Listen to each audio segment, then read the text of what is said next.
કેમ છો બધા? આશા રાખું છું તમે બધા બહુ મજામાં હશો, આનંદમાં હશો. એક બહુ જ સરસ ડીપીપી સાથે આજે આપણે મળવાના છીએ. બાયોલોજીના નીટના એક આખો શોર્ટ ઓછામાં ઓછા 50 MCQ નો બહુ જ મજા પડવાની છે આજે. આજના તમામ ક્વેશ્ચન બહુ જ ઇન્ટરેસ્ટિંગ છે. ટોટલી નીટ અને ગુજકેટ ન કનેક્ટ થતા હશે, પણ મોટા ભાગે આ જે ડીપીપી છે એનું મેઇન પર્પસ પ્યોર નીટ માટે છે અને થોડા ઘણા ક્વેશ્ચન એવા છે કે we can say it's the level of GUJCET. પણ ઓવરઓલ જે પણ એમસીક્યુ છે એ પૂરેપૂરા ક્વોલિટી ક્વેશ્ચન છે. હરેક એમસીક્યુ ની ક્વોલિટી એકદમ સુપર્બ છે. બહુ જ શાંતિથી એક એક એમસીક્યુ આપણે સોલ્વ કરીશું અને એન્જોય કરીશું. ચલો જઈશું. Number 1 MCQ. પહેલો જ એમસીક્યુ જે છે એ શું છે, શેના માટે છે જોઈશું. રિસ્ટ્રિક્શન ઉત્સેચક એન્ઝાઇમ શેના માટે હશે, શું કામ છે, એના માટેના 4 વિકલ્પ. બરાબર નજર કરો, ચારે 4 વિકલ્પ શું કહે છે અને શેના માટે શું રોલ છે જોઈશું. બાયોટેકનો પહેલો જ એમસીક્યુ. બાયોટેક માટે થઈને આપણને એટલી ખબર છે કે રિસ્ટ્રિક્શન ઉત્સેચક યાની પ્રતિબંધક ઉત્સેચક ન્યુક્લિયસ વર્ગની અંદર સમાવેશ થતો આ ઉત્સેચક. આ ઉત્સેચકનું મેઇન કામ ડીએનએ નું કાપણી કરવા માટેનું છે. તો જોઈશું વિકલ્પોમાંથી કયો વિકલ્પ સેટ થશે. તો રિસ્ટ્રિક્શન ઉત્સેચક આ એન્ઝાઇમ જે છે એ એવા એન્ડોન્યુક્લિયસ છે જે ડીએનએ ઉપર ચોક્કસ જગ્યાએ કાપ મૂકે છે. ચલો એ વાત સાચી, ચોક્કસ જગ્યાએ કાપ મૂકવાનું કામ એ કરે છે. બહાર નીકળતા ડીએનએ અથવા આરએનએ ની પૂરક જોડી બનાવે છે.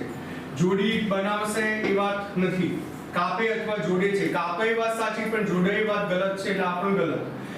વાહકની જરૂરિયાત વગર જ જનીન રૂપાંતરણમાં જરૂરી છે, આવી કોઈ વાતની ચર્ચા આવતી નથી. ફાઇનલ આન્સર એ ચોક્કસ જગ્યાએ શું કરશે, કાપ મૂકે છે. ચલો sure, number 1 is correct. Number 2 second question ઉપર જઈએ છે. શું છે જરા જોઈશું. તમારી સામે શું ક્વેશ્ચન મૂક્યો છે, બહુ શાંતિથી જોજો અને વિચારજો. જો એબી રુધિર જૂથ ધરાવતી બે વ્યક્તિ લગ્ન કરે છે, કોઈ બે વ્યક્તિ છે, બંનેના રુધિર જૂથ એબી છે, અનેક પ્રમાણમાં વધુ સંતાનો હોય છે. આ બાળકો એ રુધિર જૂથ, એબી રુધિર જૂથ, બી રુધિર જૂથ ધરાવતા હોય. આ લોકોનો રેશિયો 1:2:1 હોય. એ અને બી પ્રકારનું પ્રોટીન એબી રુધિર જૂથ ધરાવતી વ્યક્તિમાં હોય છે. આ શેનું ઉદાહરણ છે? સ્વાભાવિક વાત છે, 1:2:1 નું પ્રમાણ આવે છે. એ જોઈને જ આપણે વિચારી શકીએ છીએ. અંશતઃ પ્રભાવિતાનું કોઈ કન્ટેન્ટ આપણા રેફરન્સોમાં આપણી એનસીઈઆરટીમાં નથી. પૂર્ણ પ્રભાવિતાના કન્ટેન્ટની કોઈ વાત નથી.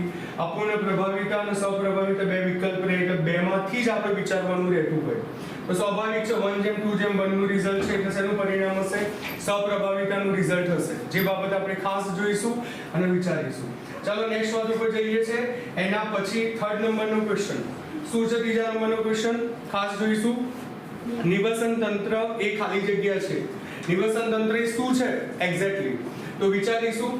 નિવસન તંત્ર માટે શું વિચારી શકાય? ઇકોસિસ્ટમનો બહુ જ ઇમ્પોર્ટન્ટ ક્વેશ્ચન છે.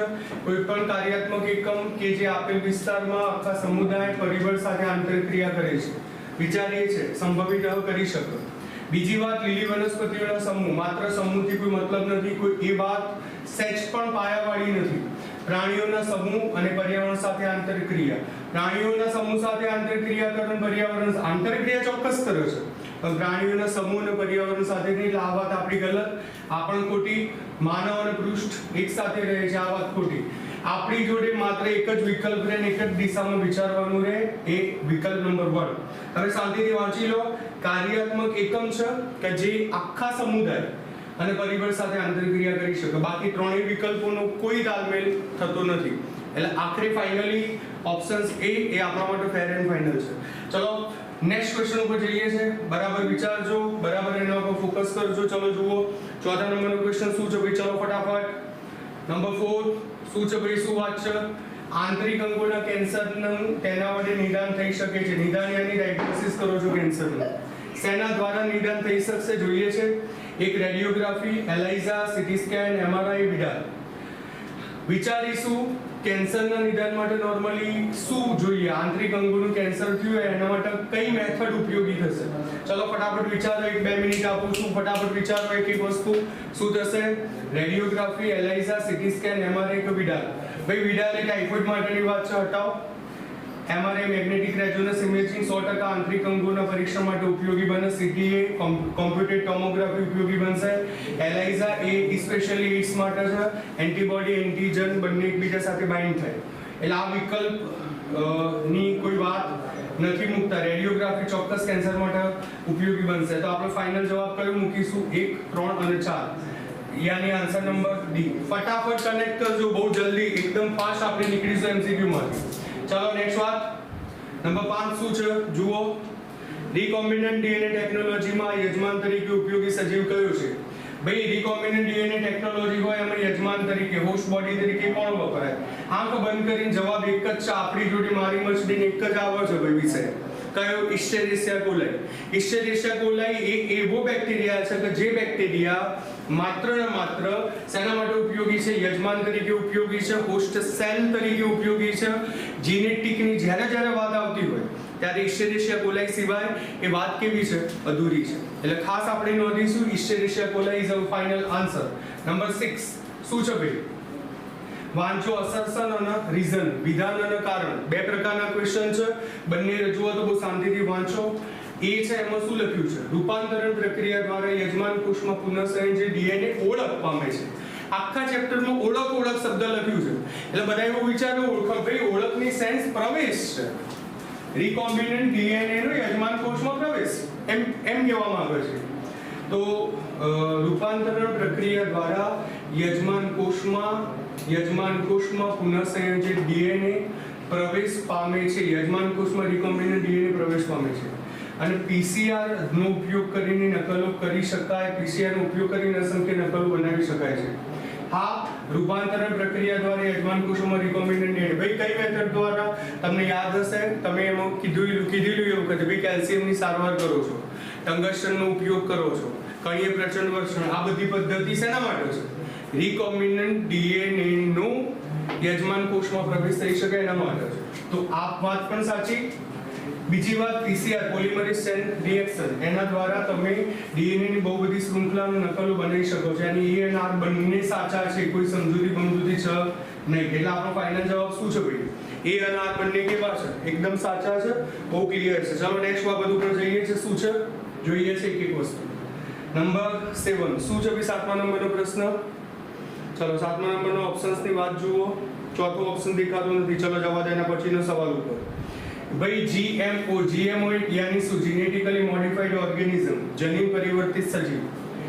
આ પદ્ધતિની લાક્ષણિકતા કઈ છે? જ્યારે GMO ની વાત કરતા હોય એમની લાક્ષણિકતા માટેનો વિષય હોય તો એનાથી શું થઈ શકે? તો પાકને અજૈવિક ઘટકોની સામે તાણ સહન કરવાની ક્ષમતા પૂરી પાડે છે. સાચી વાત. ફસલ મેળવ્યા બાદ થતો વ્યય ઘટાડે, હા થઈ શકે. પોષણ મૂલ્ય વધી શકે. You know, we had a little bit content regarding the biofortification. Biofortification is one kind of the method in which we can increase or enhance the amount of the nutrients and vitamin in specified crops. So GMO is a very advanced stage. તો બાયોફોર્ટિફિકેશન એક part છે. એટલે કોઈ પણ જગ્યાનો concept touch થાય તો તમને ખબર હોય કે બાયોફોર્ટિફિકેશન નામની કોઈ પ્રોસેસ છે કે જેનાથી પાકની અંદર પોષણ મૂલ્ય વધારી શકાય. તો GMO એના કરતાં બહુ જ વધીને એડવાન્સ છે. તો ઓબ્વિયસ છે કે GMO માં તો પોષણ મૂલ્ય વધારી શકાય. તો આ એક સાચું, બીજું સાચું, ત્રીજું સાચું. ફાઇનલ આપેલ તમામ. તો આપણો વિકલ્પ, આપણો ફાઇનલ જવાબ કયો હશે? આપેલા તમામ એ આપણો શું છે? ફાઇનલ જવાબ છે. ચલો નેક્સ્ટ વાત ઉપર જઈએ છે. શું છે ભાઈ? Number 18 STDs. STDs એટલે સેક્સ્યુઅલી ટ્રાન્સમિટેડ ડિસીઝ, જાતીય સંક્રમિત રોગ. તમને મને બધાને ખબર છે કે જ્યારે જાતીય સંક્રમિત રોગોની વાત કરતા હોઈએ, એડ્સ જેવા ડેન્જરિયસ રોગોની વાત કરતા હોય ત્યારે મોટી ઉંમરે તો થવાના નથી. સીધી વાત છે. 40, 45, 50 વર્ષ પછી અંતઃસ્ત્રાવો પણ લગભગ ગડબડી ગયા હોય છે. એટલે એ ઉંમરની અંદર આપણે એવું માનીએ કે ભાઈ વ્યક્તિ સેક્સ કરવા માટે પ્રેરાય છે અને પ્રેરાય જેના લીધે થઈ એડ્સ જેવા ગંભીર ચેપી રોગો થાય તેવું થતું નથી. સ્વાભાવિક રીતે આપણી બેઠી લાઈન છે, આપેલા વિકલ્પોમાંથી આ એકે સેટ નથી થતા. 15 થી 24 વર્ષની જે એજ છે એ STDs માટેની કેવી એજ છે કે જેમાં જાતીય સંક્રમિત રોગ શેપ થવાની સંભાવના કેવી રહેશે? વધારે રહેશે. તો આપણો ફાઇનલ જવાબ 15 થી 24 છે. ચલો નેક્સ્ટ વાત કરીશું 19મા નંબરનો ક્વેશ્ચન વાંચો. ચલો બેટા ફટાફટ. ઉલટું પ્રત્યાંગન કયા ઉત્સેચક દ્વારા ઉદ્દીપન પામે છે? ભાઈ પ્રત્યાંગન એટલે શું કહેવાશે? ટ્રાન્સક્રિપ્શન. ટ્રાન્સક્રિપ્શન એક એવી પ્રોસેસ છે કે જેમાં ડીએનએ માંથી શું બનશે? એમઆરએનએ.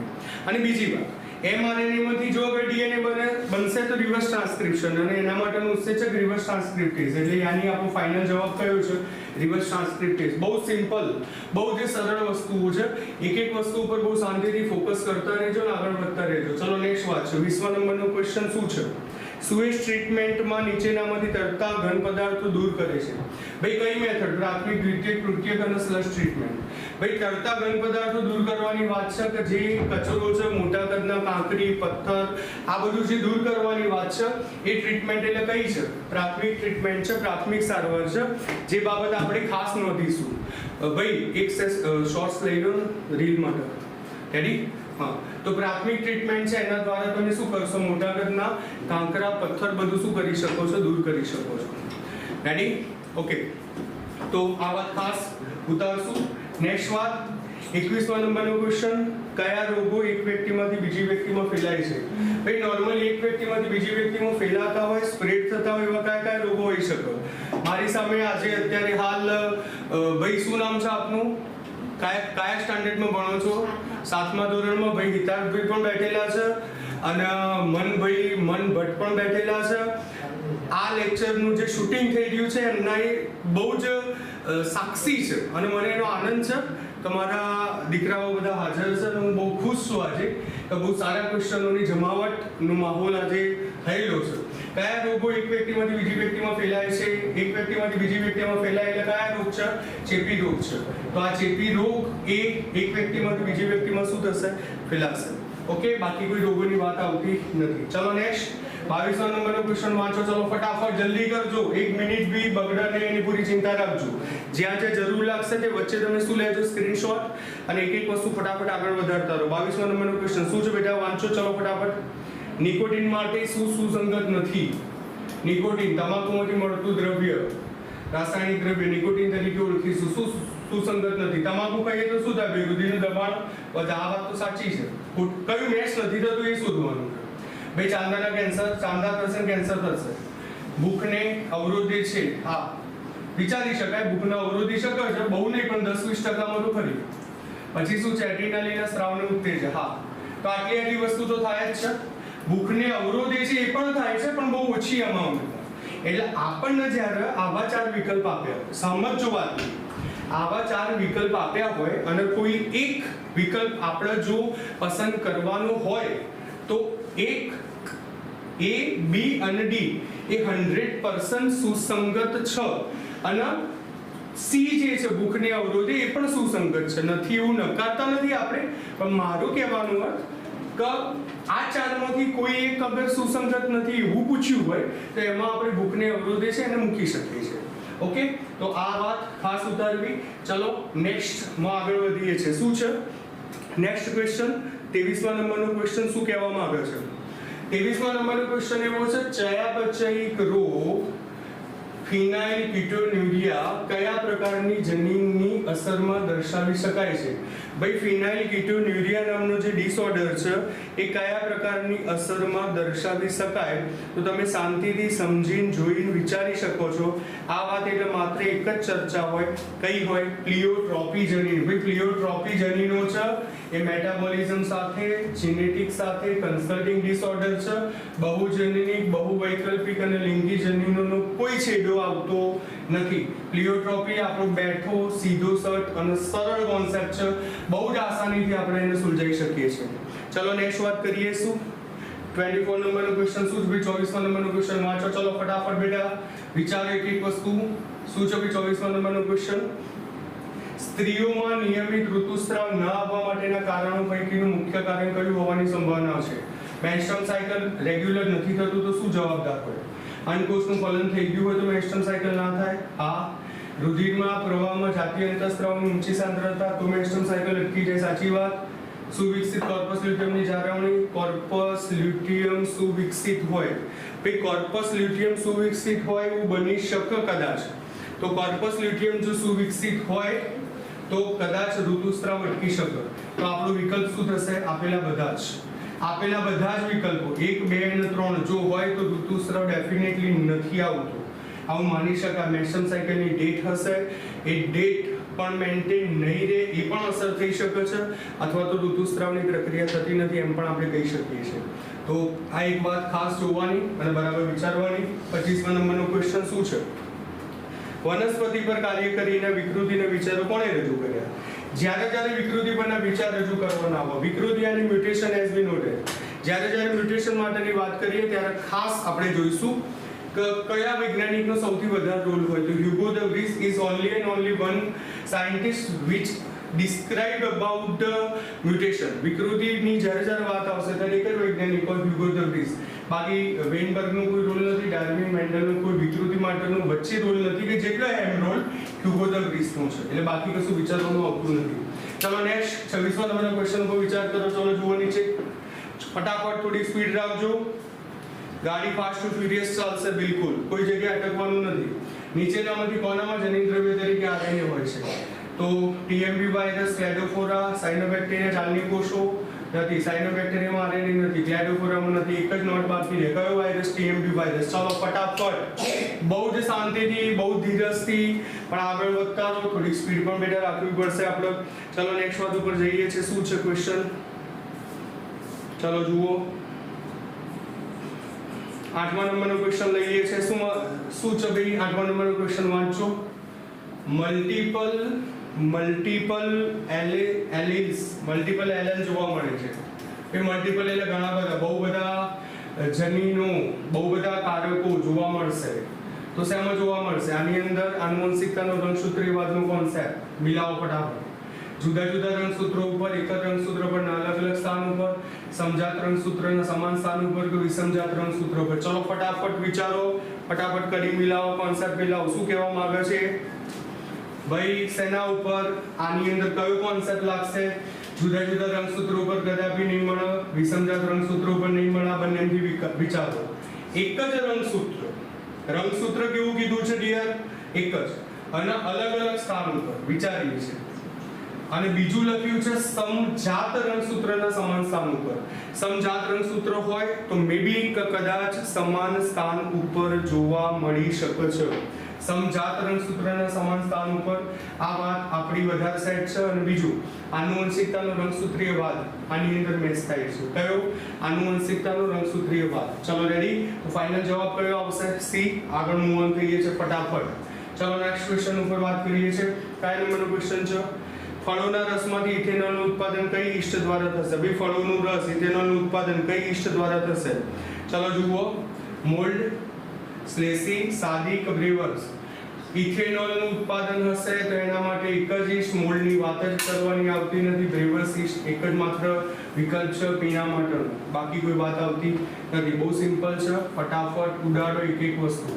ચલો એક્ટિવ રહેજો. વચ્ચે ખાસ હું આગ્રહ રાખીશ, જ્યાં જ્યાં જરૂર લાગે ત્યાં સ્ક્રીનશોટ લેજો, જેથી તમે વિચારી શકો, એના પર ચિંતન પણ કરી શકો.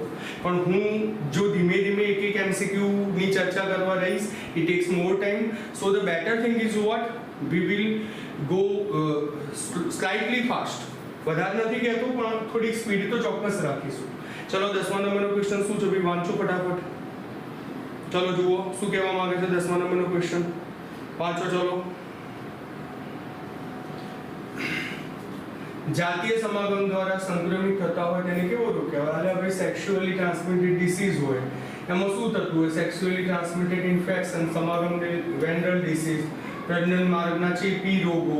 આ ત્રણેય વસ્તુ ઉપરના બધા જ, આમાં બધું કશું વિચારવાનું રહેતું નથી. આ બોર્ડ લેવલનો ક્વેશ્ચન કહી શકાય. Very simple question. એવું નથી કે નીટની અંદર આવો ક્વેશ્ચન હોય, પણ સારો ક્વેશ્ચન છે, જોવો જોઈએ. બહુ સિમ્પલ બાબત છે. ચલો નેક્સ્ટ વાત ઉપર જઈએ છે. શું છે 11મા નંબરનો ક્વેશ્ચન છે. શું છે ભાઈ? ચલો ફટાફટ જુઓ. 11મા નંબરનો ક્વેશ્ચન શું કહેવામાં આવે છે? શું વાત છે? યસ જોશો.